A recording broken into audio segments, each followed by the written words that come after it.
Assalamualaikum warahmatullahi wabarakatuh. Berjumpa lagi kita dalam channel saya. Hari ini hari Jumaat,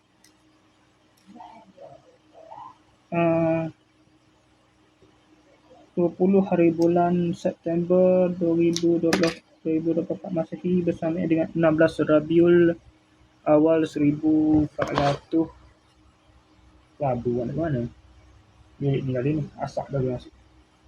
Bersamaan dengan 16 Rabiul Awal 1446 Hijriah. Seperti biasa video dari sekarang ni pukul 5.30 petang. Seperti biasa video daily report kita untuk hari ini.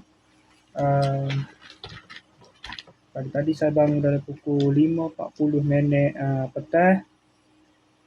Seperti biasa saya pergi ke masjid. Pergi ke masjid untuk sembahyang subuh. Kemudian ada sarapan pagi lah, biasalah. Bila ada sarapan pagi, saya pun singgah ke rumah kak adik saya. Tidur sana, bangun dari pukul 12 itu lebih kurang. Pukul 12.50 saya tolak pergi ke masjid. Jalan kaki lah muka basikal kan. Tadi masa budak itu nak basikal. Tapi mak saya ambil basikal kan. Lepas tu saya pun malas nak klik SIM ni lah, nak ambil basikal, malas ambil basikal lah.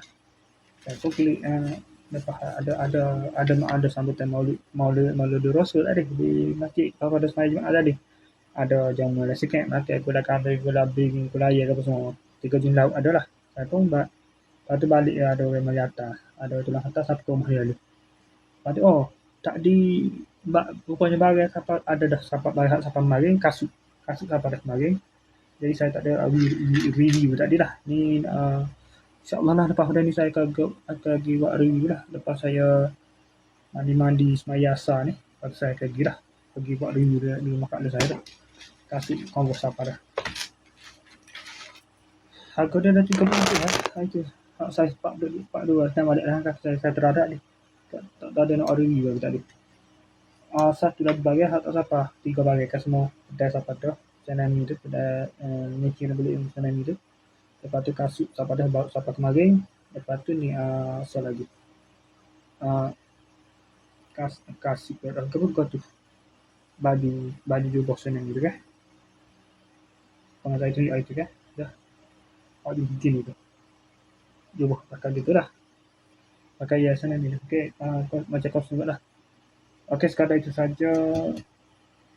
Lepas tu saya lepas balik Jumaat tu ada buat gapo duk alik mai ralik gitu juga.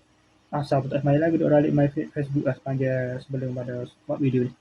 Tak ni baru terfikir untuk buat video. Lepas tu mana saya akan buat video daily selepas pada saya akan buat video review selepas pada buat video daily lah. Patutnya video review dulu baru buat video daily.